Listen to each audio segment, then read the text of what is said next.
Hello. Is there anybody out there in the land of Guitar World? Can we get a comment, please? It's been a while, guys, so we just need to make sure that you're even here. Nothing. Nada. Here we go. There we go. Nice. What do we got? Florida. What's up, Bob? Ingy's here. That's awesome, man. Ingy. PA, is that Pennsylvania? As long as I got my states right. Pittsburgh. All right. Cool. More Florida. Hey, Steve. Dirty Johnny in the background. Las Vegas.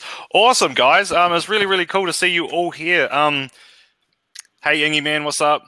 Yeah, awesome to have you guys here. Obviously, we had a little bit of a break. Our 3 live lessons last month all seemed to finish up about midway through December to get ready for those holidays. And now we got our first lesson back of January. And so this is really, really exciting. So yeah, I think we're going to have like 3 lessons over the next week and a half, which is really cool.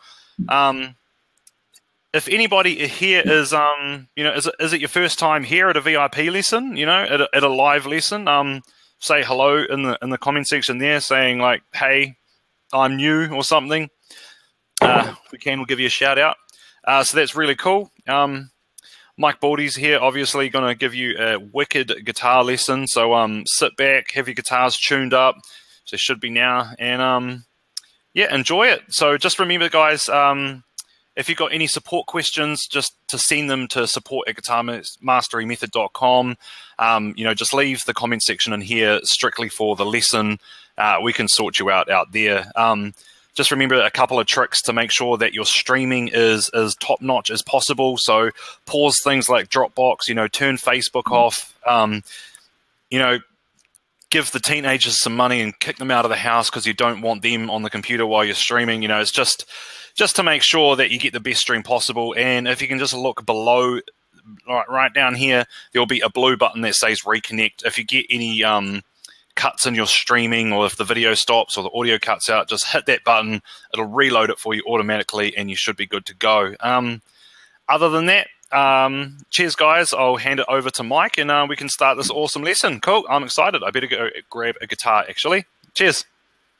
All right, sweet, guys. Well, yeah, welcome to the webinar. I see there's definitely a couple new faces out there, so welcome. I hope you guys enjoy your very first webinar. Yeah, I guess it's going to be a pretty jam-packed one. We got a couple more coming up here pretty quick. Well, yeah, today I just kind of wanted to talk about jamming and playing with others. So before I get too carried away here, I just realized I got to send the PDF link up here so you guys can have that. So let me just put this right on the chat. Boom. So PDF here. Okay, there we go. All right, got it. Okay, yeah, so open up that PDF, get that up. If it's not working, let me know. Yeah,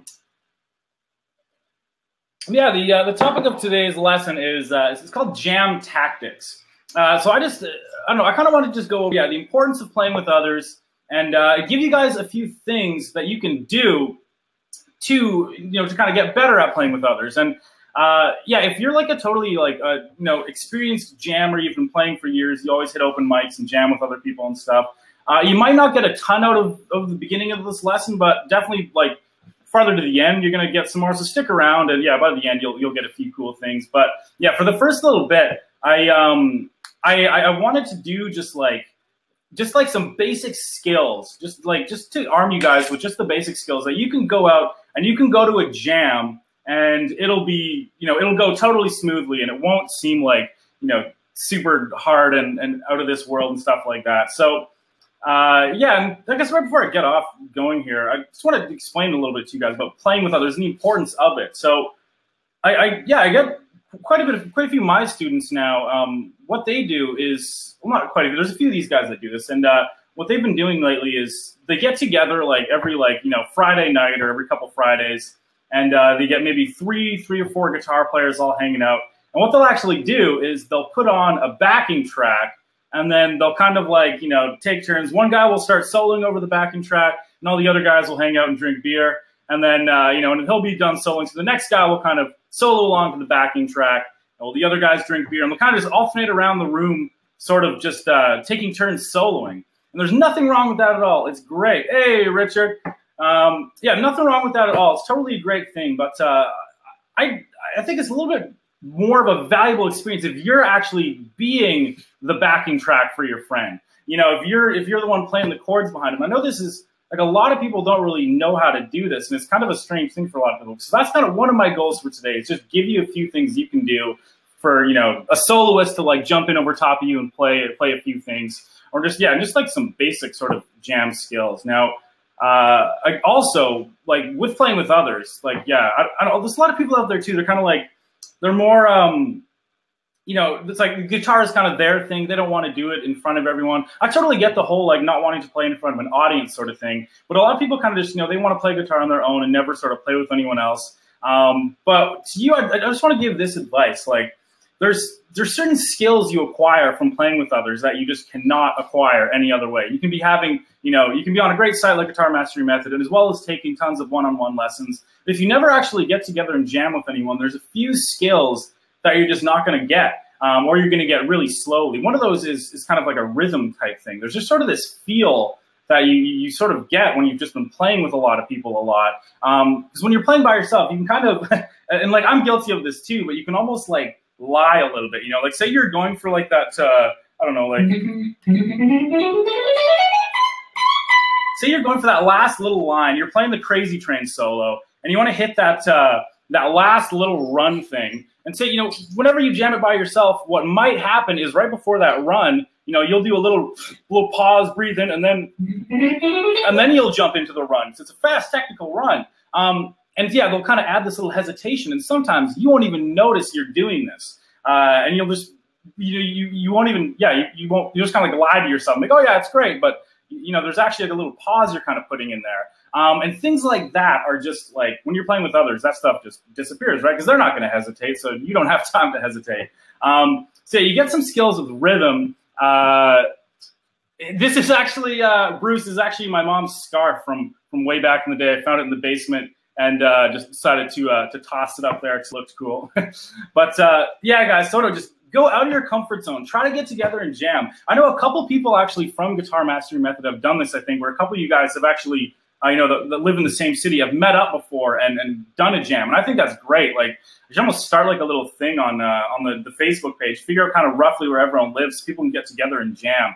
Because it's just, such a good skill to have. And you get so much better doing it. And you really kind of develop yourself as a musician. And yeah, even if you're really not proficient yet, I still think you should get out and try to jam with people. A lot of musicians aren't as like cutthroat as they seem. Like a lot of people are like down to jam with people, even if they're like at a way lower skill level than them. Like a lot of people are totally into that. Like the only really people that are like cutthroat are like the hardcore jazz guys. Like don't go to jazz jam night or something like that, because those are oftentimes like super intense, and they don't want anyone that's not a professional playing. And they get kind of weird about that sort of thing. But everybody else is like totally chill with like jamming with beginners and stuff like that. So like, I see Steven's already got he's already got some questions going, trying to figure out some people to jam near him. That's great. 'Cause, I cannot stress that enough, how good it is. Now, let's get into this lesson. So the first thing I want to talk about is kind of the rhythm side of things, because I know that can be a kind of intimidating thing. People don't really know like rhythmically what to do in a jam. It's like, nobody's going to be like to the guitar player, like, okay, we're playing G, C, D, and guitarist, I want your strum pattern to just go like, maybe, how about you do the down, down, up, up, down, up? How about you do that strum pattern, guitar player? No one's going to tell you that, right? They're just going to be like, oh yes, the chords are like G, C, D, whatever like that. And you kind of have to fill in the rhythm yourself. Now, again, this first little bit is going to seem like total review if you're already like a hardcore experienced jammer. This is trying to help people to acquire the skills by themselves so they can go out and jam with people comfortably. So, this first part is it's called the basic funk formula. Now, this is not just for funk. It works for any other genres. Well, most other genres, I should say. I got this from Bootsy Collins, has this funny video. It's an old video from like a movie or something, but it's on YouTube, and it's kind of him just explaining this. And I totally just applied this to like so many other genres. So basically, here's like your basic funk formula. Now, I totally would recommend using, normally I'm a metronome guy. I'd say usually prefer to use a metronome, but for something like this, using a drum machine is actually sweet. And like, I don't have a drum machine. I hope that's coming through out there good. I don't have a drum machine at all. So I just go on YouTube and I just search up. I literally just search like funk drum loop. And then I just clicked like the first one I found. So the basic funk formula is this. Actually, let me get that back on here. This is all you got to do. And this is what I want you to practice a ton by yourself. Now, this will teach you how to come up with your own strum patterns and always play something cool rhythmically. So first off, you got to start counting along. So, you know, just 1, 2, 3, 4. 1, 2, 3, 4. Now let's do a D chord just for simplicity's sake. You can do this with me as well. Just grab a D chord, and all you're gonna do is strum on the 1. So that's all you gotta do. That's first out. So 3, 4. 1, 2, 3, 4. 1, 2, 3, 4. 1, 2, 3, 4. 1, 2, 3, 4. So that's kind of all. That's like the only thing that matters, as long as you're hitting on the 1. Now everything between that is totally up to you. You can add in whatever you want, as long as you're hitting that downbeat strum. So if I keep going here, so 1, 2, 3, 4. 1, 2, 3. So maybe I'll also hit a strum on 4. So 1, 2, 3, 4. 1, 2, 3, 4. 1, 2, 3, 4. 1. Now it's starting to sound a little more like music, right? 1, 2, 3, and 4. Now the other key here is you want your right hand to kind of just like literally like it's almost like you're playing the hi-hat and the drums. It's bouncing on beat. So every like downstroke is a beat, right? 1, 2, 3, 4. 1, 2. So I'm just literally just following along exactly to the music, and I just let it hit on the downbeat. 4. 1, 2, 3, 4. 1, 2, 3, 4. 1, 2, 3, 4. 1. And then you can kind of like just let some of those upstrokes come in and some more downstrokes. As long as you're hitting that first strum, you can do whatever you want with it. 3, 4.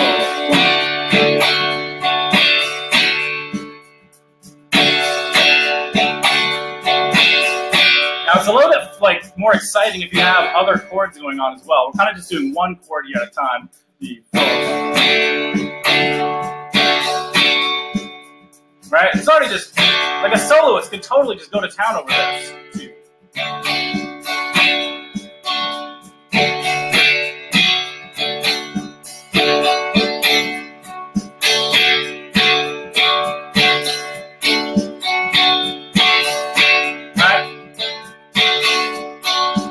Basic funk from you, just playing on the downbeat. Now I'm going to keep the beat going, and I'm going to scroll down to the next page here.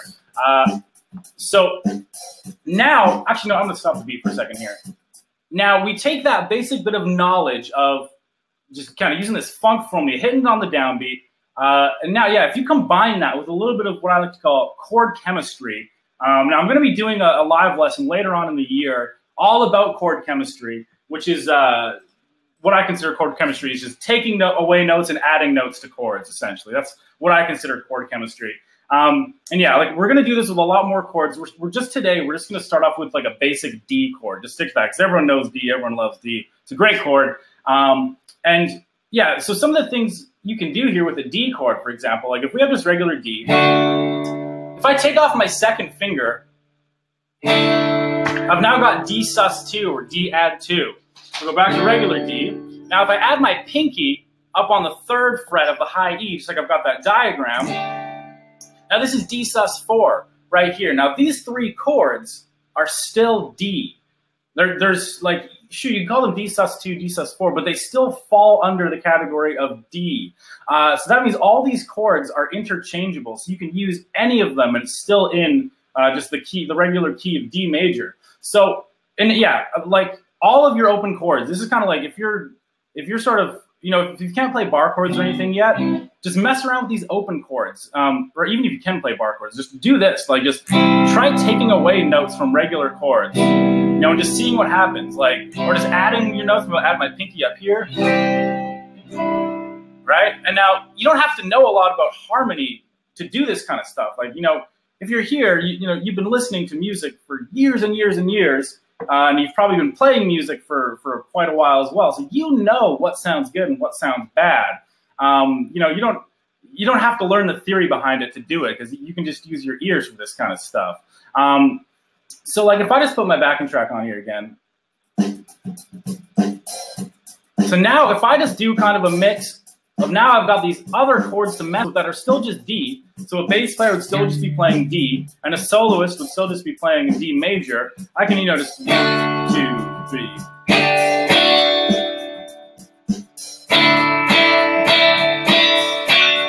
Right, and all of a sudden, it's just so much more exciting.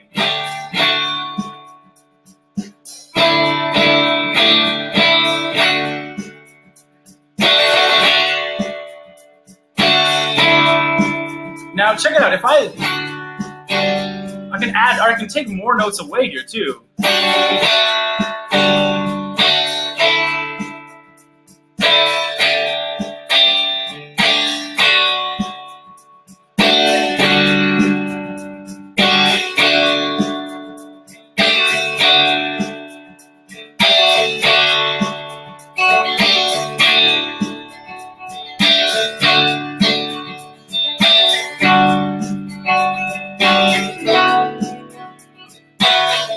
Right, all of a sudden it's this thing that's just way more exciting. It's still just a 1-chord vamp. So a lot of times, that's what a lot of like jam bands and stuff would do. They just have these 1-chord vamps.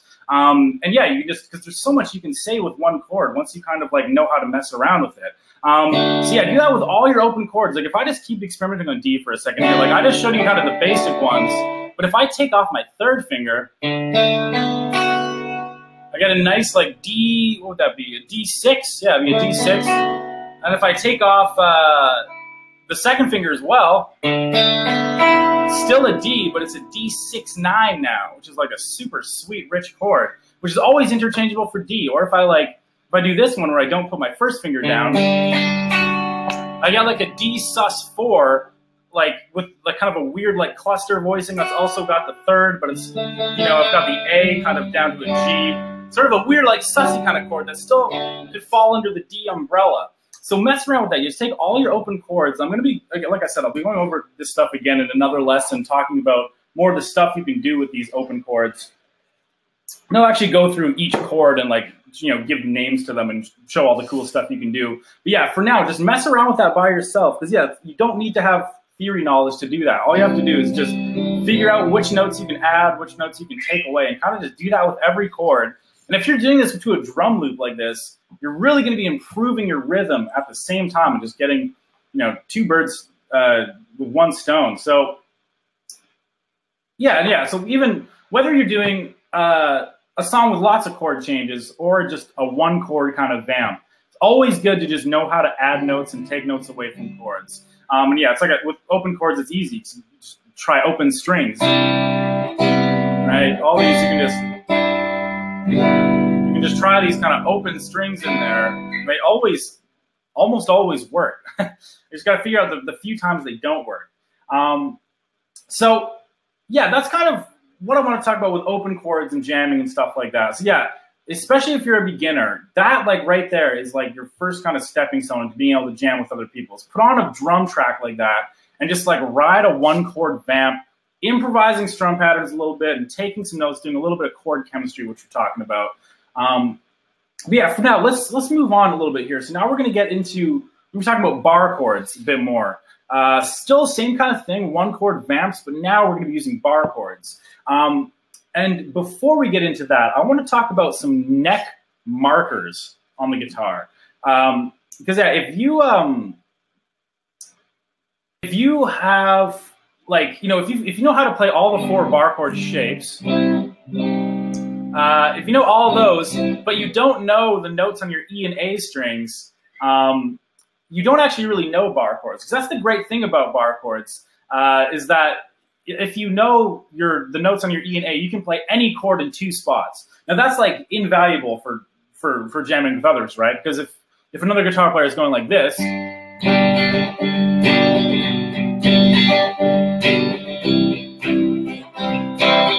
like then you don't want to do that. You know, you don't want to be doing the exact same thing as them, because then you're not going to be blending. You're just going to be 2 guitar players doing the same thing. So what you'd want to do then is find a different G chord and a different C chord. So be like, all right, so where's another G? Well, I got one up here because I know my notes on the E strings and A strings. So you find this one right away, and then C.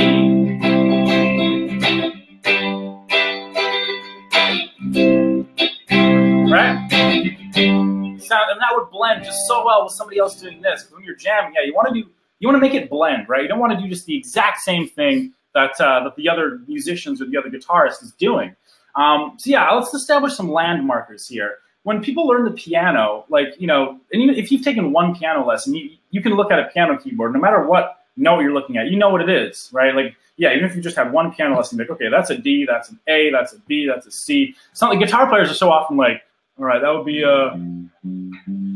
that'd be an A, yeah, okay. Or like, yeah, so that's a D, and then there's D flat right there. Like, we just don't think about things in that sort of way at first, right? But this will really help your chording and your soloing as well, just to kind of know the E and the A string. So I want guitarists to start thinking about their E and A like a piano, just looking at it and seeing the notes. So let's establish some markers, some stuff that sticks out here. So there's two shapes to get down. Check it out. The first spot is just right here. We've just got, oh, and by the way, actually, before we get into the first shape, remember F, E and F, there's no real easy way to remember that except the fact it's open E string, and then F is going to be right after that. So this would be F right here. This, think Jaws. Da, da, F. As the shark gets slowly closer to the boat. That's your E to your F. Hey, Jack John, welcome. So yeah, now for the next part here, check it out. If we just sort of look at this, so this 3 to 7 range here, we've got dots on 3, 5, 7. At least most guitars will have dots on 3, 5, 7. Some guitars will have it on 1 as well, but typically it'll just be 3, 5, and 7. So just think, when you look down at your guitar neck, the first 3 dots, those are our markers right there. Now, on the E and the A string, it's super easy. As long as you remember G is right here, you can just count up from there. You have, check it out, it's just this. You go 3, 5, 7 on both strings. And we have G, A, B. You just go up the alphabet. C, D, E. This is a great trick to have down, just to find, and that's almost all your notes right there. If we include F, then that includes all 7 tones. So you can find any chord there. Again, it's G, A, B, C, D, E. And just look at it and start to really just wrap your head around how exactly that part of the neck looks. It's just literally you're playing on the dots for the E and the A. So G, A, B, C, D, E. One thing I like to do with my one-on-one students is make them some flashcards and get them to make some flashcards. So you have all the natural notes of just, A, B, C, D, E, F, G, written on some pieces of paper, and you kind of just, boom, okay, so D. So find a D, G, A, B, C, D. All right, so this one's a D. And then same thing, okay, let's get an E. So G, A, B, C, D, E. And just doing that a bunch of times so you can literally just see the E and the A string as notes, or at least see this section. So that's the first part, is 3, 5, 7, both of those. Now the next part, if we shift up here, the next section will be 8, 10, 12, 8, 10, 12. So now take a look at it for a second. Look down at your guitar. Now we were on the dots. Now for this section, you just shift between the dots, right? So now we're on 8, 10, 12. So yeah, you're between the dots, except you're on the 12th fret. So the 12th fret is always included, but then the other ones are just right between the dots, kind of right around the 9th fret dot. And these notes right here, this one starts on C. So that would be your C's, and you have just up the alphabet again. C, D, E, F, G, A. C, D, E, F, G, A. So then, yeah, get your flashcards out. Be like, okay, G. Okay, C, D, E, F, G. Boom. Okay, F. C, D, E, F, D, C, D. And just do that a bunch of times. Even if you just do those flashcards every day for a week, by the end of the week, you'd start looking down and seeing where the notes are. You'd be seeing the notes and not just being like, okay, this would be the 10th fret of the A string. You'd be like, no, that's a G right there. And yeah, so just think of it. We have 3rd fret is G, and then the 8th fret is C. You just count up the alphabet.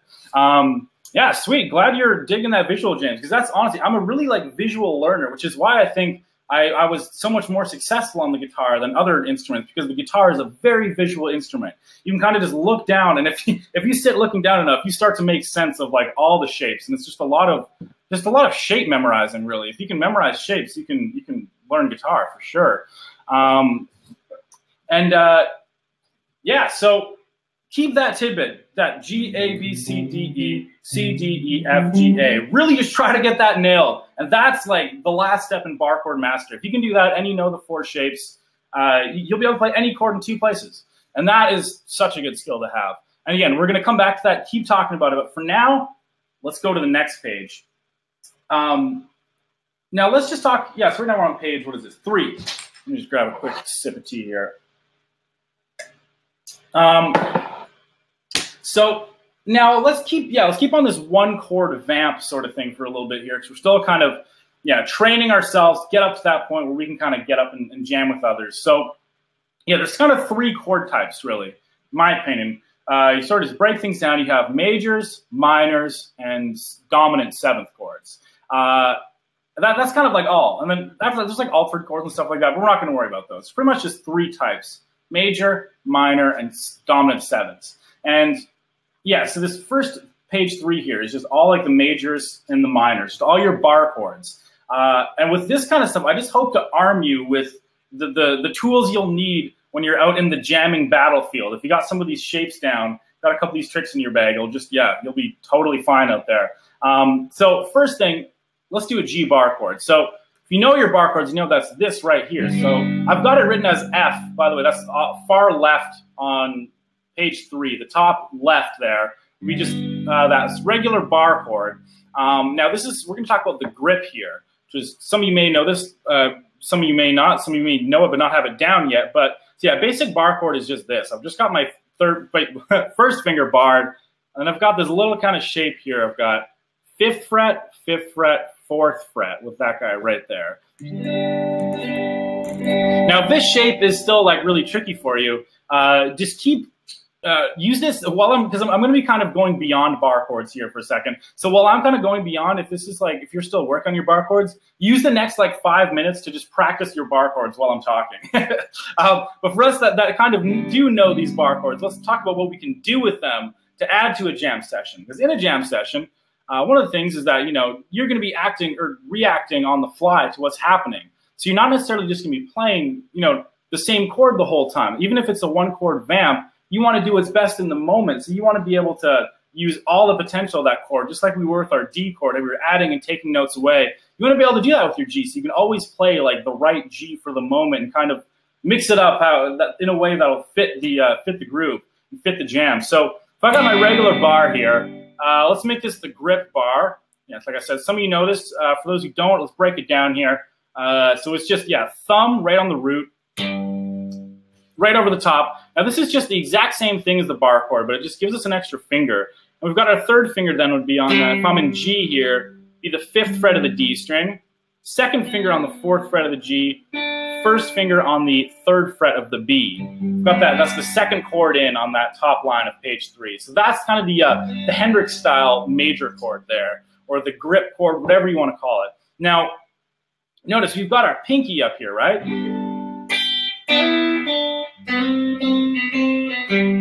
Right, like even just that right there, it was still just a G chord, but it sounded sweet. So all I was doing there was just adding my pinky to the other string. So that 3rd line in there, or sorry, 3rd diagram on that top line, you can see I've got my pinky up on the high E string.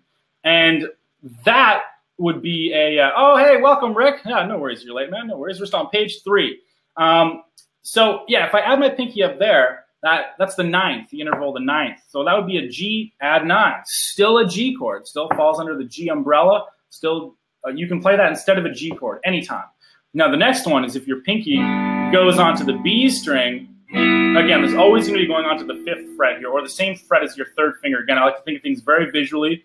Just look, always put your pinky on any of the strings that your 3rd finger, or sorry, any of the strings where your 3rd finger's on that fret. So if you're up here, just put your pinky on any of the 3rd finger fret area. Yeah. So we've got this here. Now I've got my pinky here. Now it's here on the B string. So this one will be a G6 or an add 13, kind of the same thing. Again, still a G chord. So yeah, both of these. That's a G, that's a G, and then the one I didn't put on actually is where you put it on the G string as well. That's a G sus4, so that's also a G, and then of course regular G right there. So if we get our basic funk formula going down here, and yeah, this is kind of the key here, is you always want to use this funk formula to kind of work these chords. So yeah, if you're still working your grip, just put on this, just a drum loop of some time and just kind of mess around with what these chords sound like.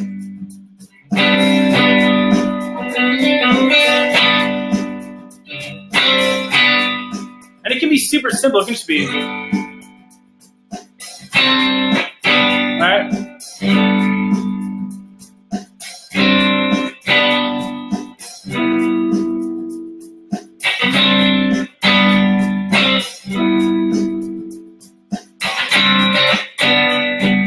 And you can make it as intricate as you want too. You could,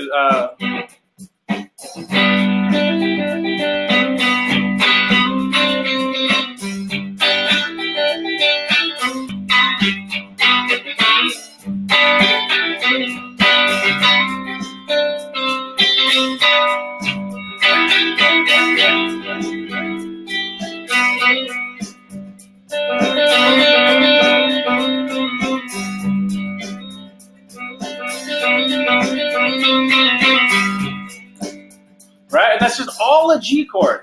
Pause this for a second here. So just do that a bunch. Just get that chord and just kind of figure out all the sounds you can get with that one bar chord. Glad you're feeling inspired, Karen. Very good. All right, sweet. So moving on here a little bit. Now, on the A string, things aren't, well, actually, the A string major bar chord, things aren't quite as simple. This shape, I've never liked this shape. I have a naturally weak third finger. It doesn't bend back at this joint at all. My first finger got all the ability to move back at that joint. It can go way back. My third finger just can't even bend back there. So I've always had a little bit of difficulty, or not anymore, but like when I first started these bar chords, it was really hard for me to not have that high E string barred as well. It took a lot of practice to be able to just have those three flats. This chord, it gives a lot of people grief. If it doesn't give you grief, you're one of the lucky few, actually. Yeah, some people like to do it like this, but I'd still actually recommend just doing your third finger bar. Yeah, Rick's got the same problem. Nice. So now with this bar chord here, talking about what we can do with this bar chord. Well, this line right here, just what you got to do is just switch your first finger there. And now just play from here. I know this seems like a lot of steps, but it's really not. So yeah, we had here, and put your first finger where your third finger was. And now this is actually, if you kind of barred over everything now, this is like your G shape pentatonic scale. It sits right there. Or, you know, your box one of your pentatonic scales, also known as, or yeah, the G shape if you're a cager. But yeah, so it's just this, the first guitar scale everybody learned. This one right here. Just that shape. If you notice, you've got the whole fifth fret across there. And that actually, if you put a chord to that scale, you got that right there, right? So this whole pentatonic scale is a scale for that chord. So, you know, because this is a very familiar shape already, you kind of just use this as like a little place to kind of mess with chords. Because yeah, with this pentatonic scale, it's great for chords because you've got the whole fifth fret, right? So you can bar, and you can just add your other fingers, you know, and just play. You can almost even just play the scale. But if I just put my drum crack on, like I said, this one isn't. It isn't quite as easy as the other one, but it's still a lot of sweet licks there. So if I start off here, any advice for a lazy pinky? I'd say start using your pinky as much as possible. Like this is like, yeah, you get a lot of lead guys, like especially like blues guys, you know, you can get away with just playing kind of three fingers, but as soon as you're getting into like advanced chording and kind of like interesting chording and stuff like that, you really need that pinky. If you think like just, I won't get into how like theory and harmony works, but if you know anything about how theory and harmony works, chords can have crazy amounts of notes. And yeah, like a piano player, they have it all because they have 10 things to chord with, right? So that you can just do crazy chords with the piano. Whereas guitar, you've only got 4 things to work with here, sometimes 5 if it's one of those chords. So if you've only got 3 things to work with, if you can't use your pinky, you're at a huge disadvantage for chords, and you might be able to do some solo things. Yeah, it's all about including that pinky. So things to practice, practice your modes, like not even as like learning modes, but as like 3-note per string scales, kind of like stuff like this.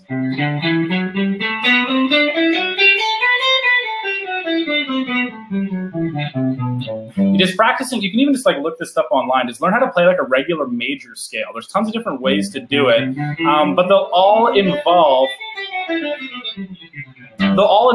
your pinky for sure, because they'll all be usually 3 notes per string. So just kind of, yeah, try to do that as much as you can, Paul, because I know a lazy pinky is a dangerous thing. That goes to anyone else out there who's having a lazy pinky problem. But yeah, Bruce, totally a Little Wing thing. Yeah, that's exactly where I got all this stuff from. So yeah, let me put that drum machine back on. So we're back on this bar chord. And now my minor pentatonic is right here. Right, so I can just...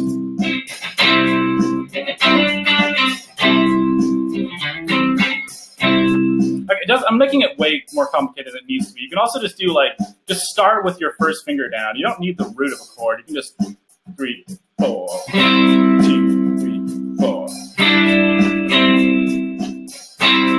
All right, and that's a sweet little, it's a sweet little lick right there. It's so much cooler than just a regular, than just going, right? It's so much cooler than that.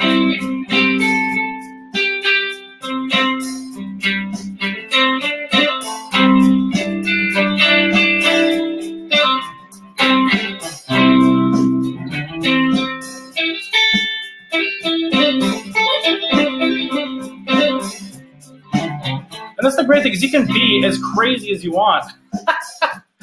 Ingy. Nice one, man.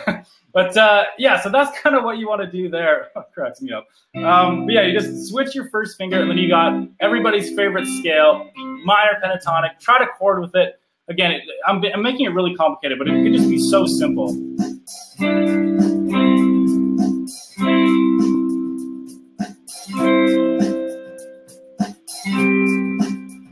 Right? It can just be so simple. Now, let's talk about minor chords here. Now, because yeah, this is, especially if you're jamming with guitarists, we typically, for some reason, we don't like playing over major chords as much. We like soloing in minor keys and using our minor pentatonic scale.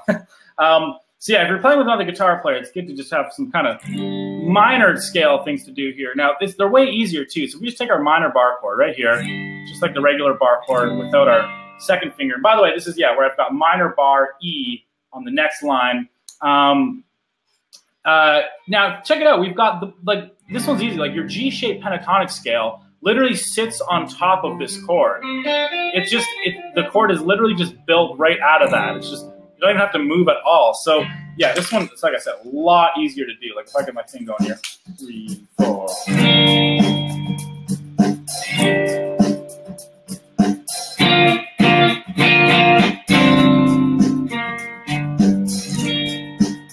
That's sweet. And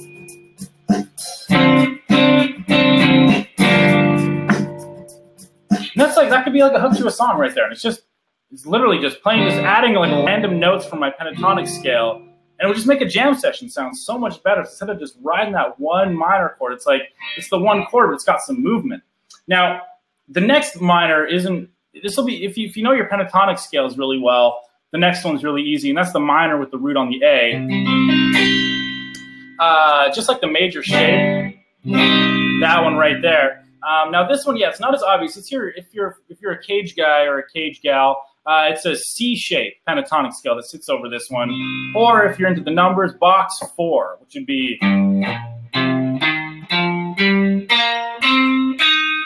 I've got the diagram up there right as well.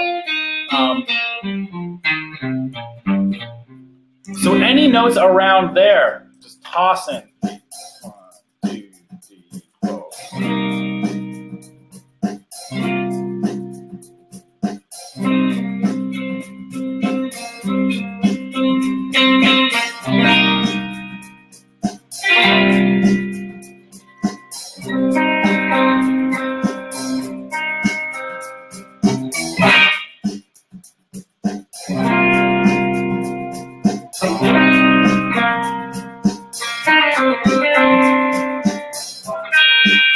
So it's just taking all that, because you spend so much time learning those pentatonic scales when you're learning how to solo. Let's use them for chords now too, because you've already learned that stuff. So now just apply it to your chording. So yeah, that's just being aware of kind of where the pentatonic scale sits on those is like super handy. Again, go back, rewatch the lesson if you need to and stuff, but just get your drum machines going and just run along just these basic just chords like this and just trying to add other minor pentatonic, major pentatonic notes in there. What I do is a bunch of hammer-ons. Yeah, Jeff, great idea, man. Totally. Or even if you take just like this bar chord right here, this would be a good one to build finger strength and just try to trill on your B string. That'd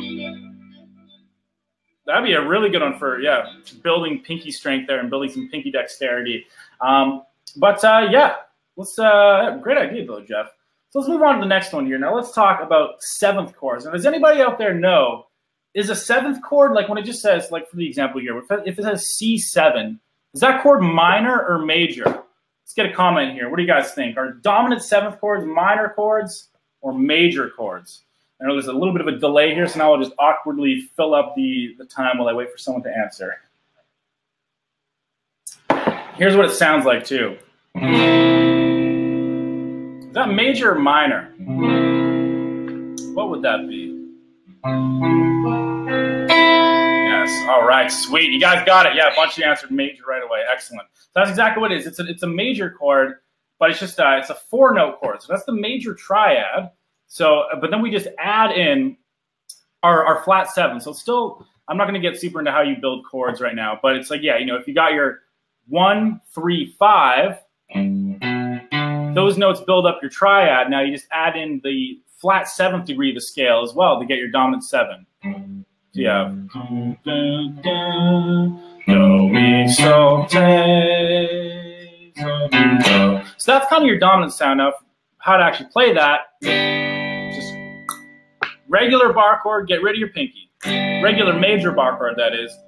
Kick off your pinky. The flat 7 is a major second down from the root. And think I've got, my root would be here and here, my pinky. So I'm going to just jump that guy down 2 frets. It falls into the bar. So this is how you play a dominant 7th chord right here. Right there. So there's that one.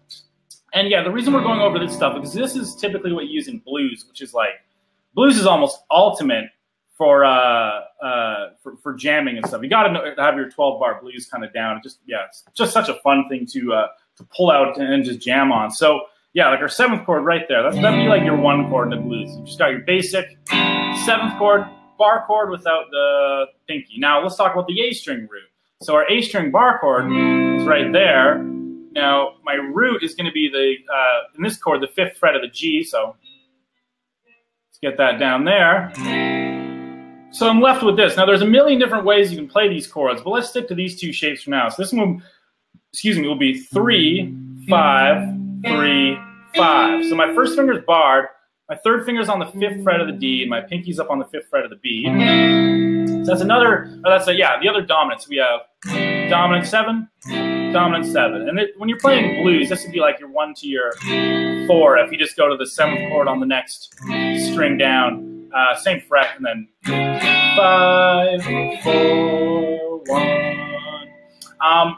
Now, this chord here that I'm on, there's kind of another way you can do this. As a lot of you guys know, when you start, like, we guitar teachers kind of lie to you guys a little bit. We get you going on bar chords and stuff, and then all of a sudden we're like, yeah, but so after years of playing them, you're like, no, don't play bar chords anymore. Play them like this, play the thumb chords. And the same thing kind of happens a little bit with 7th chords as well. Eventually, you kind of realize that this might not always be the best way to do it, and there is another way to do that with your thumb, which is this guy right here. So check this out. I've got my first finger barred over D, G, B, and then I put my 2nd finger on the, right now because I'm on G, 3rd fret area, I put my 2nd finger on the 4th fret of the G, and then my thumb sticks up there. Now I know this can be a little bit of a weird shape for some. Notice my first finger though. This is what works for me. Instead of like finger it like that, I couldn't do that. I have to like kick my wrist out like that a little bit so that there's an angle. You can see my first finger is at an angle here. Yeah, so Tom Z, major versus dominant. Dominant is major, but just includes the flat 7 as well. So it takes the root, 3rd, and 5th of the scale, and then it also adds the flat 7. So it's a major triad with 1 extra note. Instead of a 3-note chord, it's a 4-note chord. So there's our kind of sweet little 7th chord. Now, what guys like to do is actually hammer that on. I'm sure you've heard that sound before. Always, it's a very common sound. You do that hammer on. See the pusher.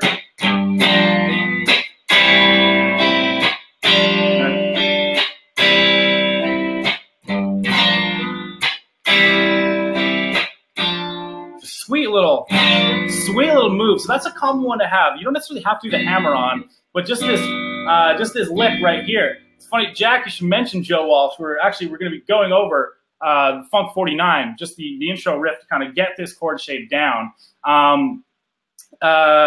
Yeah, it's a sweet little chord. Now, actually, if I just give you an example of how I could use this. Take something that was all 7th chords, like Sgt. Pepper by the Beatles, right? So the chords are G. So it goes like G, A, C, all dominant. So you'll have if I were to do that and I'd mess around, does it go?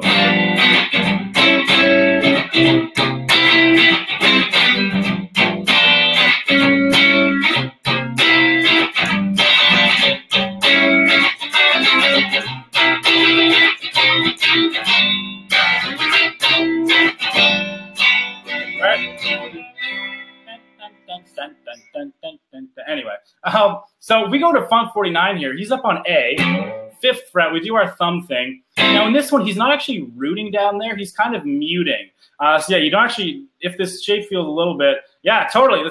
The pusher, John, is the, totally, that's it. Great sound. Sorry, I just love that song. I have to go back to that for a second. So yeah, this Funk 49 is just right there. It's just.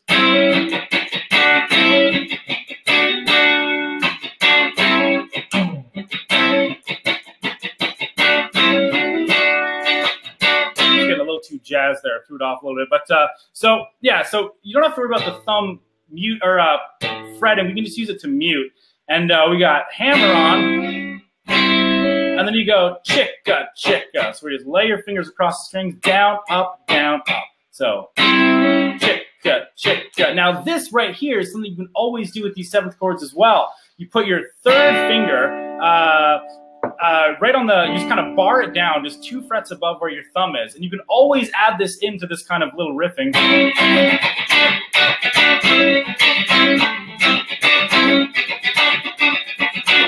Still just all A7, but we've got this other cool kind of sound there. So if we put it into the song, we got chicka, chicka, chicka, chicka. So yeah, after that 3rd thing, we just went right back to the hammer on. Now this part's kind of tricky. After you're doing those 4 chicks, you want to move up and now bar the 7 with your 1st finger, and you're gonna.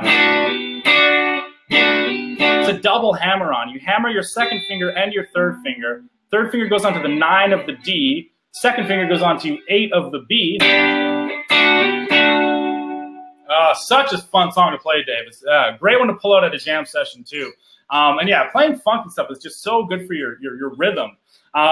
So yeah, that's kind of the whole thing we have to do. And after that, you do a chicka while you shift back, and then your 3rd finger does its thing again, bars, and then you hammer on. So let me play you that really, really slow. It's about 90, so we go. I'll go about this speed. 3, 4.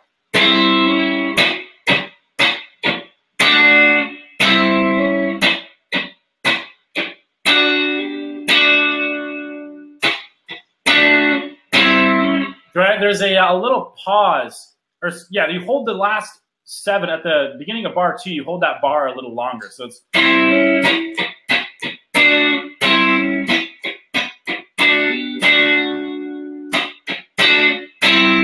And then there's a little pause there. Sometimes in the song,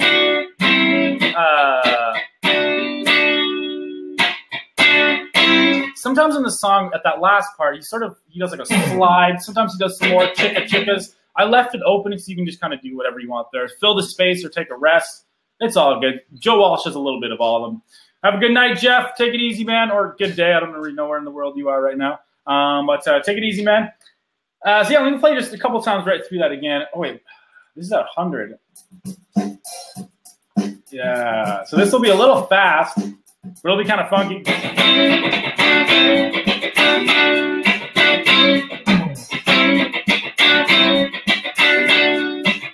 It's like the slightly up-tempo disco version of Funk 49.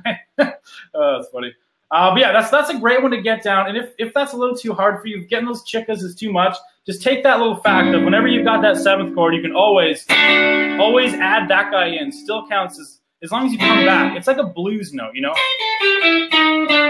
You know, only Black Sabbath sits and rides on that blues note. If you want to make it sound more like bluesy, you actually got to like slide off of it. So you want to do that same thing, just sort of slide off of it with this 3rd finger. Because if you sit on it, it might skew the chord a little bit.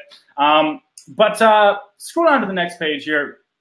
Here's the challenge for this lesson today. I want you guys to post a video of you playing a 12-bar blues, this exact 12-bar blues in the key of G, sort of any speed you want, any kind of rhythm you want, but I want you to play it in 2 spots. Because now we know our notes on the E and A strings, we know our 7th chord shapes. You can play this 12-bar blues in 2 spots. So I'll give you the first spot. We'll kind of use as an example almost. Like my first G would be right here, I think. Okay, so my G, A, B, C, D, E thing, G would be right here. Right? And now, if I think, okay, now where would a C7 be? I go, okay, so G, A, B, C. There's my C. Now, if I look, okay, after that, we go back to G, okay, and then back to C, so far no new chords. Last line, I get up to D, I think G, A, B, C, D. So I think that's my 7th chord right there. So now I can play the whole 12-bar blues right down there. Yeah, as far as rhythm goes, this is a good one to do if you go 3, 4, 3, 4.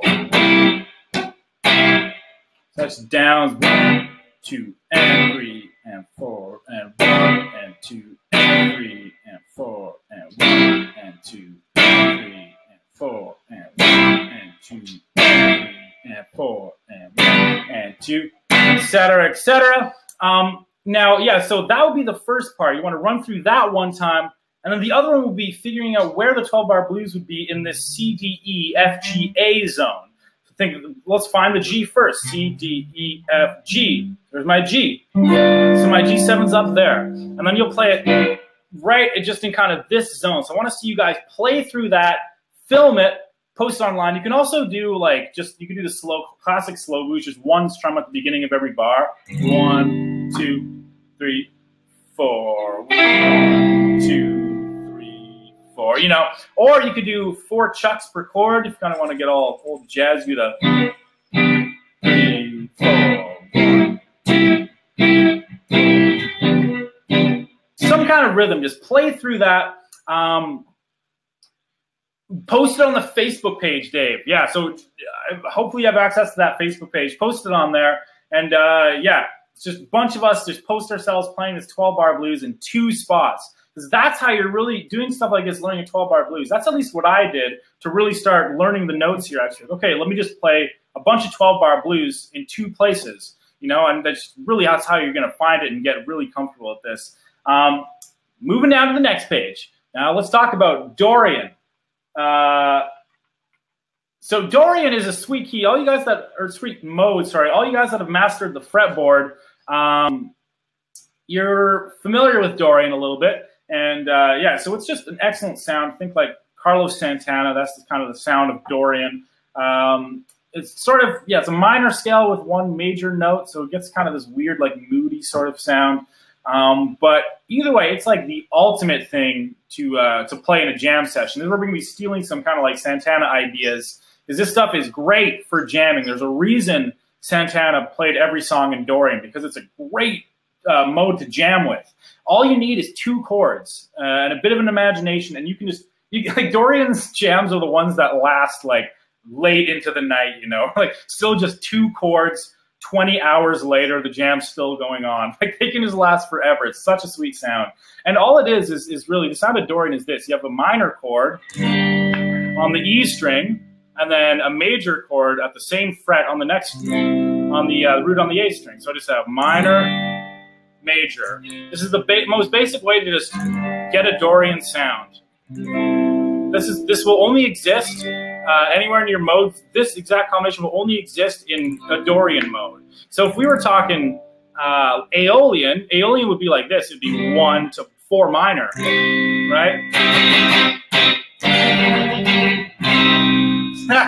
You got it, Jack John. That always helps too. But yeah, so you go minor to minor for Aeolian. Dorian is minor to major. So it's got that kind of light to it. Totally, Dave. You never go wrong with Dorian. Everyone just loves this sound. So, yeah, I want to show you a good progression that you could actually bring to a jam session, jam out. But I also want to show you just 2 little riffs that one's by Santana, one's Miles Davis. Some cool things they've done with that. So, yeah, the first was Evil Ways. I've gone over this in another live lesson, so if you've seen that, I'm sorry about that. Cheers, Robert. Appreciate it, man. But yeah, it's just a good one to have down. So. Check it out. We have G minor to C again, just like I was doing there. But now for the G minor, I'm just playing like a little bit of the bar. I'm just on D, G, B. Still called the G minor chord, but yeah, I'm just kind of playing just a little bit of it. And then the C would be right here. We think my C major bar chord, and that thing I was talking about earlier where we switch our hand up, right? So that's kind of what he's got going on there. So this is G minor, and this is C. So that's an easy way to do it. Is just take like your regular A chord, right? 1 finger A, or you maybe do a 3, but I always do it as 1. Just go 3 to 5. Now he goes. I'm doing with my 3rd finger. You can do your first too. You got to change your evil ways, right? Yeah, so just 2, 3, 4. 1 and 2 and 3 and 4 and 1, 2, 3, 4. 1 and 2 and 3 and 4 and 1, 2, 3, 4. 1 and 2 and 3 and 4. So that's another thing. If you're just jamming in Dorian, think your minor pentatonic scales right there. Just think that sound of going. Oh, rest in peace.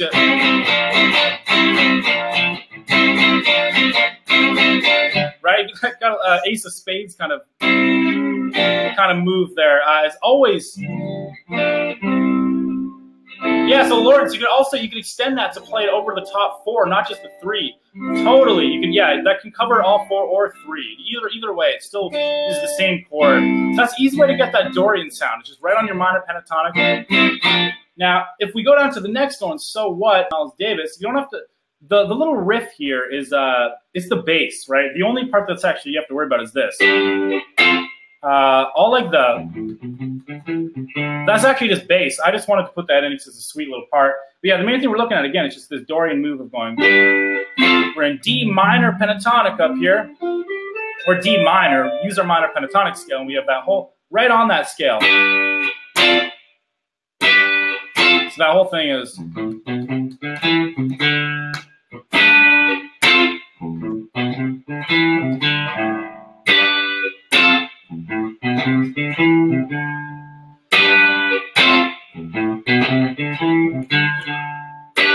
Move it up.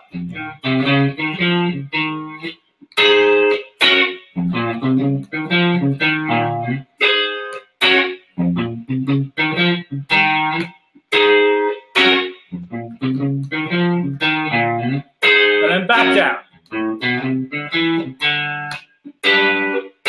And yeah, so I just wanted with these 2 songs, just showing that kind of move with Dorian. Is you've got that always open to you, right on the root. Always right there. So let's keep talking Dorian, but let's go to the next page here.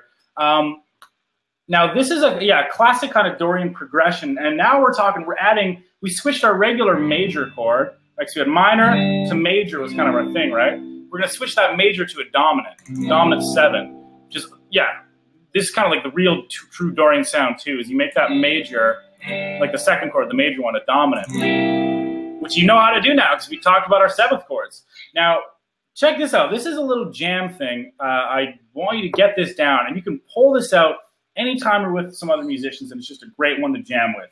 You're going to be playing these, I've got kind of like these, it looks kind of confusing how I did this. I've got these 4 chord diagrams, right? And then I've got below is like the actual, like the bars with the chords in them. So yeah, it's just G minor, C7, G minor, C7. But we're going to do them like this because we know the notes on our E and A. We're going to do those chords in some different spots. So we start off just like this, just what I was doing before. And now, instead of going back to this G minor, hey, take it easy, Paul. Have a good band practice, man. Salute you. Now, we're going up here. So, yeah, we just did this, G minor to C7. Now, next one, we're going to do G minor in a different spot, which would be, if I think to my other shape, C, D, E, F, G. Make that a minor. And then I go back down to C, right? Because I'm looking for a C, and I think C, D, E. Okay, I'm just on C. So now I put that as the 7th chord. Or maybe I'll do it like this for now. You can do either one, the thumb or that. But now, if I put all this together, if I just, let me get my funk going on here again. 1, 2, 3, 4. And then up. Right? It sounds like more than 4 or more than 2 chords.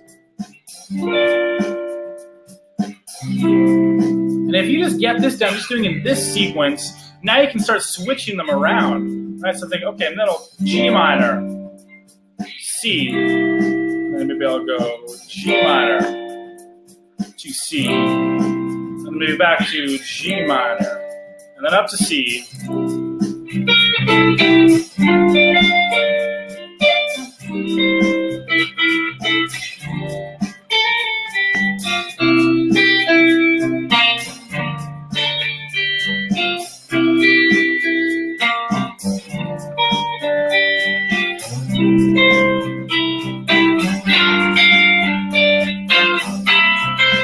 We go up even.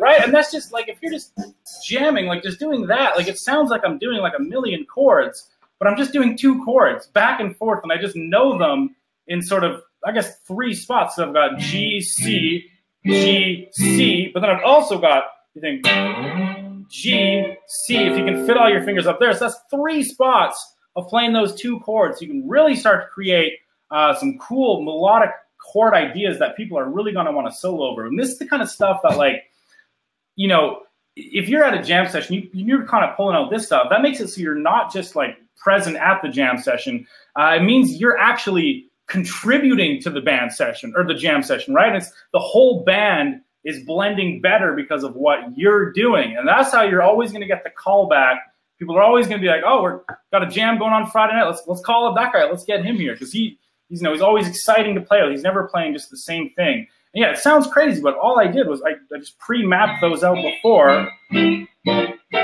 Right? It's just all just right there. Glad you're digging it, Doug. That's great. Yeah, chords in 2 spots. Huge topic in itself. Yeah, remember, it all comes back to just knowing some of your notes on your E and A and just looking at it like a piano, just seeing the notes, not the frets. Now, a little bit overtime here. Sorry, guys. I have one more thing I want to talk about here. I hope all you guys that are like, I hope you guys are all, sorry, I hope all the people that are like super advanced didn't leave yet, because this is where this last part here is going to be really useful to you. Now, this is something, well, it's useful to everyone, but them in particular. I find this is like a sweet way to blend. So I'm just on the next page here, which would be page 8 of 9. And what we've got here is just some kind of like shortened bar chord kind of stuff, I guess. So yeah, like, you know, we're talking about blending here. This is, you know, like if say the guitar player is just going like this, like say if he's going G, or wait, let's see, that just got me thinking.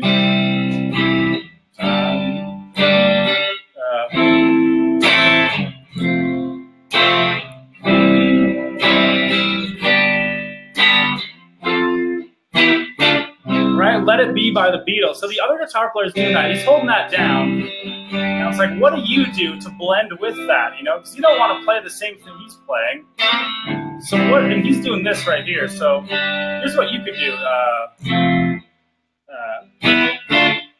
That's it. Sorry, I haven't played that in a long time. So what you could do is this. Check this out. So this would be the same chords, but I'm just going to sort of drop a few notes.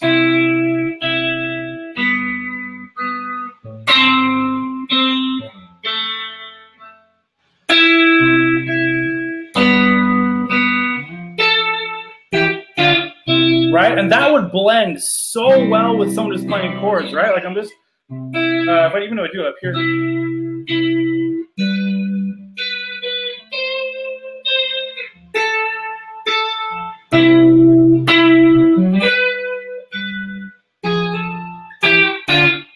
Right? So it's a wicked way to blend. So check this out. All you have to do is, like, if this is your bar chord, just drop everything except these two. So you take off your third, your fourth, and the actual bar.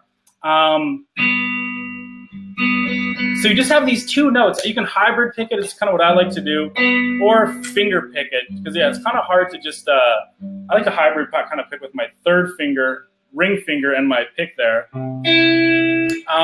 So that would be the major. So like major bar chord. I'm just playing just these two notes. So just take my third and fourth off. Left with this. Now, minor, if I just go up, or minor would be like, think your minor bar chord, take that off, would be this right here.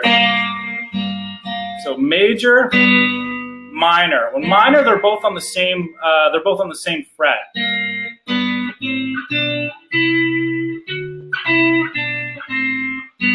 So that's kind of the idea on the E string with these kind of bar chords. Now, if we talk about A string chords, it'd be like this. Thor, I would love to jam with you too, man. I think just your name alone makes me want to jam with you. So then major up here, like major, come this right here. So I've got my root stays. You can use your third finger or your pinky, whatever works best for you. But then I'm just jumping two strings down. So I'm on the B string and the A string. So that would be major, and minor would be just those two, right?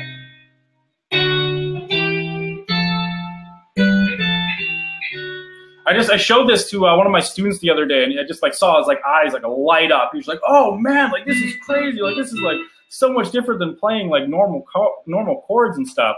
Actually, John Frusciante from the Chili Peppers kind of really sort of made this. Well, he was the one who kind of made it famous in the song "Scar Tissue." I'm sure people were doing it before, but he kind of made it famous. If you scroll down to the last page, we'll run through this just for a second here, just to give you a full-on example. What is this? Yeah.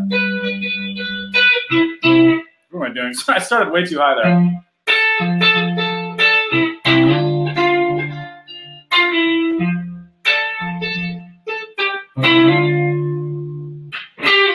So the first part, I'm just up here, F major chord, right? F bar chord. I'm just gonna slip my third finger down, so I'm just left with these two.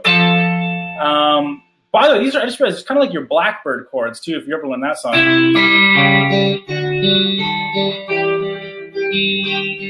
He's just doing that, and he's blending some of the open strings in with these kind of shapes. But anyway, getting off topic here. But yeah, so F major up here, now we have,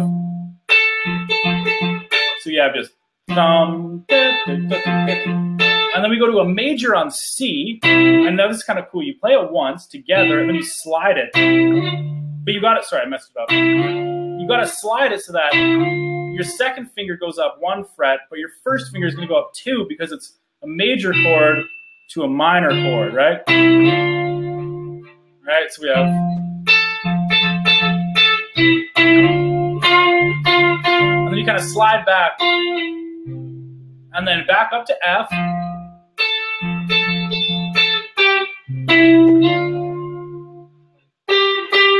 And then, yeah, you can kind of experiment with fingerings. I'd say do, always 1 and 3 or 1 and 2, like maybe on.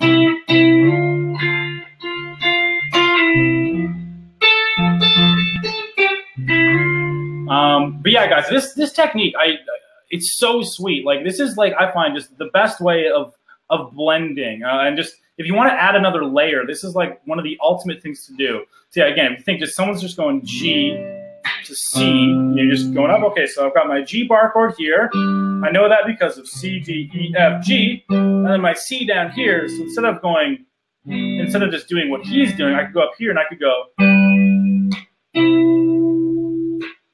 And because it's only 2 notes, I can add a little bit of vibrato in super easy, and I can blend and mess around with which finger goes first. I can do a little, like a,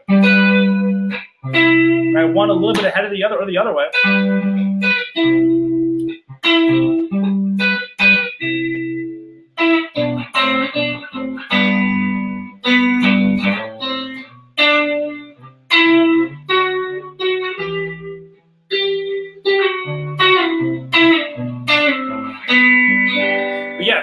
This is a sweet little trick to have. If you're a guitarist, can't even talk. If you're a guitarist and you're trying to figure out a way to kind of blend things, this is a sweet thing to do, to just do something a little bit different that always fits. And that's kind of all.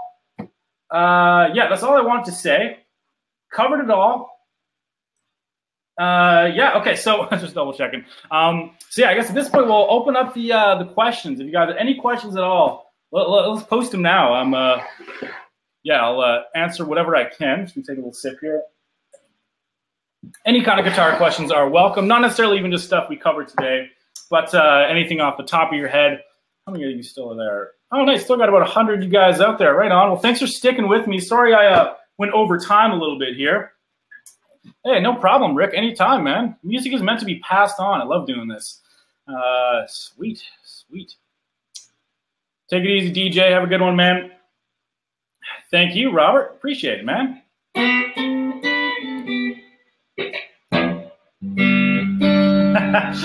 Jevin, unfortunately, I am not single. Sorry, everybody, I'm not single.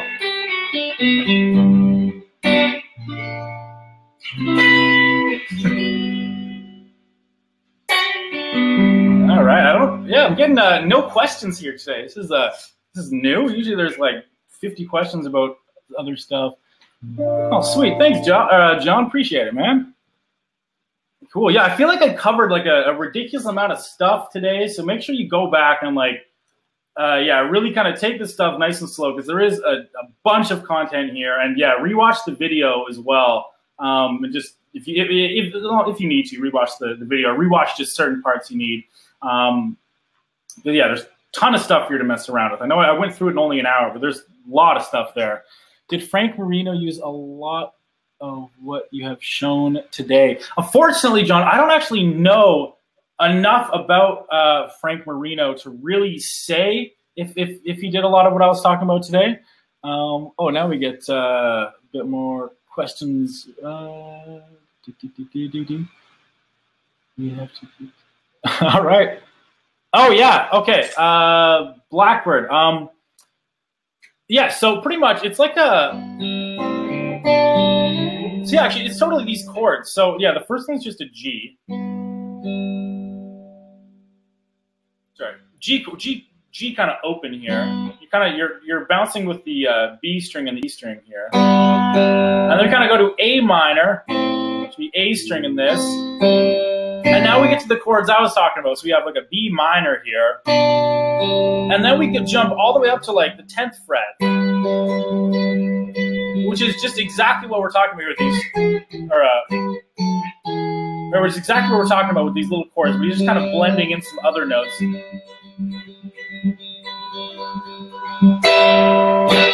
Let's see. You know, there's a lot to that song. I don't really have time to get into that whole thing now, but yeah, think about it. It's just a lot of these chords I'm talking about. Like that one, that one, that one, that one, that one. It's all totally what we're doing. That'd be a good one to actually do like another live lesson, like a Facebook Live or something like that. Yep. All right, sweet. Nobody's. Hey, Mike. Yeah. Hey, Steve has just I just seen he's escaped a little bit. He's just asked a couple of times, can you just quickly show the pusher lick again, just a little bit slower? Absolutely. Okay, so just a real quick little run through would be cool, man. Totally. So I think in the real song, how does that? There's a few ways you can approach this. I think they actually might do it with a bit of a capo. Lawrence, I'll answer your question in a second. But yeah, so I think they might, or at least the one guy might do it with a capo. But how I figured it out and what works for me and how I always kind of do it is that thumb 7th chord I've been talking about here. So I got my 3rd finger barred on 3rd fret of D, G, B, and then my thumb creeps up onto the root. And I'm going to do that hammer on. My 2nd finger hits onto the G, 4th fret. So you kind of start off, you just hit the root, and then you do the chord and hammer on. And there's a little chick after that, not mandatory, but I like it. And then we have A minor 7, but you leave out your A string. You can hit it if you want, but it doesn't sound quite like the song if you hit it. So that would be like, think A minor, take that off. I've got A minor 7 right there, right? So just standard A minor shape, take that off. And then the next chord, it would be this guy right here, which would be like an F major 7, 6, 9 kind of thing. Something extension-y, which would be, yeah, so it's like an A7 moved 1 fret higher. So I've got my 2nd finger on the 3rd fret, D string, 3rd finger, 3rd fret, B. And that's all the chords right there, because you go back to the A minor after that. So we have.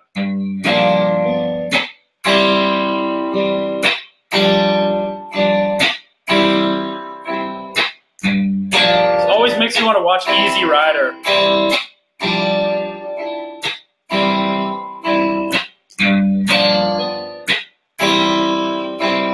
And then when you get to the next part, you just go to the 4 chord.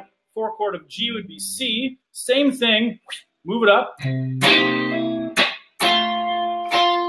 then when you're up here, you want to just hit those 2 notes. You want to mute everything else, or you're going to get some weird noises.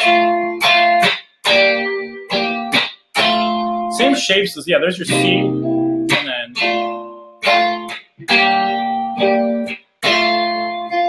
Sweet.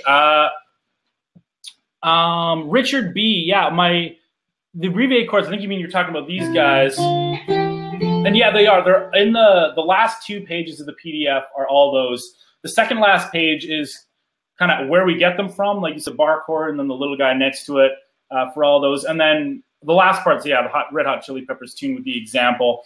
Now moving down, there was Lawrence had a question. There we go. Can we do the challenge any way we want, i.e. shuffle? Yeah, so Lawrence, any way you want, as long as I see all those chords in 2 places, I don't care what style. Yeah, you could do a total like funky blues. You could do something like a 12/8 really slow blues, or you could kind of like, you could do something like that too, like, yeah, like a shuffle kind of thing. Anything you want, as long as you kind of have the chord shapes 2 times, each chord. Well, you got your G, C, and D all in 2 spots. And then Ian, let's see, he probably played blues and rock just pretty much. So, okay, so Ian, actually, I played a lot of metal growing up. Actually, I've always liked a lot of forms of music, but especially like from grade like 9 to 12, not even 12. Like it's more like 8 to 11. Actually, I was like super into metal. And yeah, I had I never had like the best metal amp though, because I was just like a poor teenager at the time. So I would always just rock like Jackson guitars and stuff like that. And yeah, I'd say though, definitely, in my opinion, metal, like you definitely would need again, this is opinion, but I'd say you probably want a tube amp for metal too, if you want to get like a really intense kind of overdrive or like a really intense distortion. It just sounds awesome with tubes.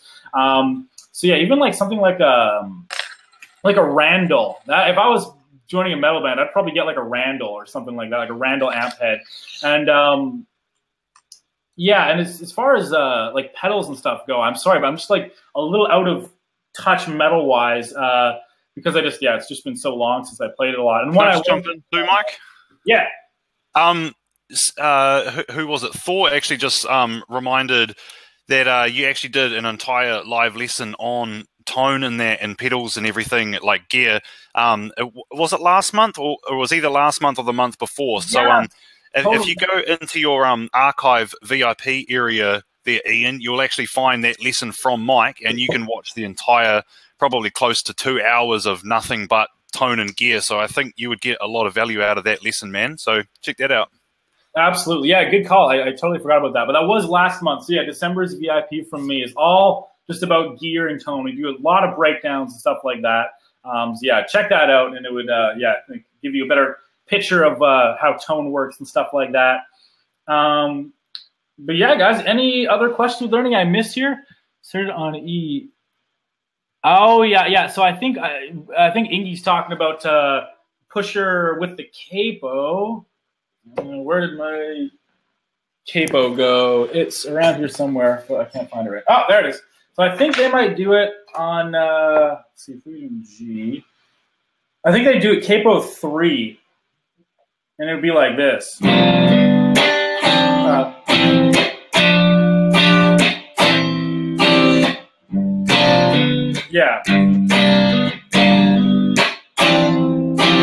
Is that right?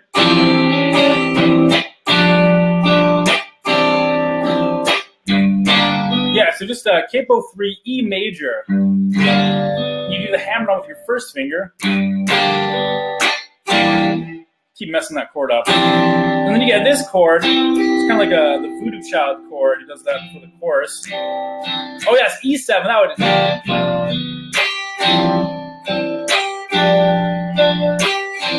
So, yeah, that's your first beat, the E7. And then you've got this. Third finger, fifth. Yeah, what would be the fourth fret? 1, 2, 3, 4. First finger, what would be the second fret? And then you move it up one. That guy, so we'd have the 5th fret and 4th fret.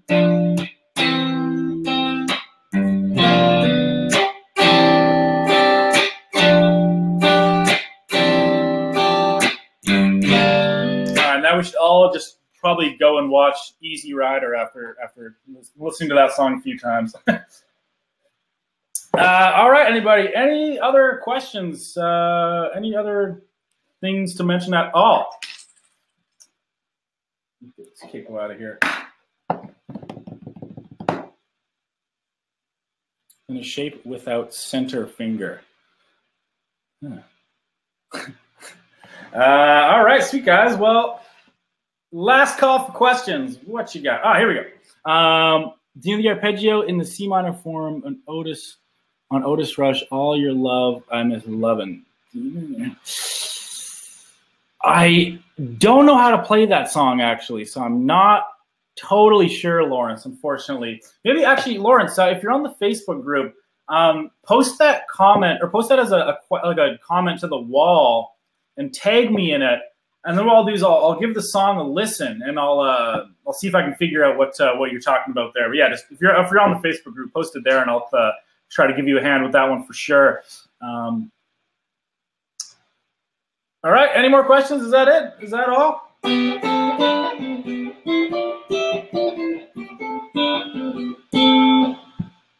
I think that's about it. All right, guys. Well, yeah, thanks a lot for watching and hanging out. I know we went a little bit over time, but yeah, guys, appreciate y'all hanging out with all your good comments, your good questions. And yeah, I guess I will catch you guys next time. You got something to add, Jevin? Not too much. I just thought, great lesson, Mike. That was really cool. I was playing along. My favorite part was definitely that Chili Peppers lick. I'm going to probably spend a little bit more time on that. Just a reminder for everybody, like if you're new, this lesson will be up in the archive area within 24 hours. Almar, who you might see sometimes in support and everything, he's like our video genius. So he'll be crunching this down and getting it in there. And so, feel free to go over it again. If you think of any other questions, maybe tonight while you're having a shower, that seems to be where I do my deep thinking. But Mike's not there. Remember, you can always just tag a question in the Facebook community. But if not, send a message to support@guitarmasterymethod.com, and I can forward that on to Mike, and I'm sure he will have some time to answer your question and get back to you. Peace, Jack John.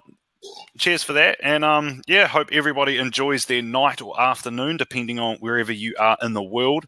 For all of you North Americans right now, I am sorry to say that it is about 30 degrees here in New Zealand. And we're loving it. So sorry if you're getting lots of snow, but yeah, we better get out into some sunshine. All right, cheers, guys.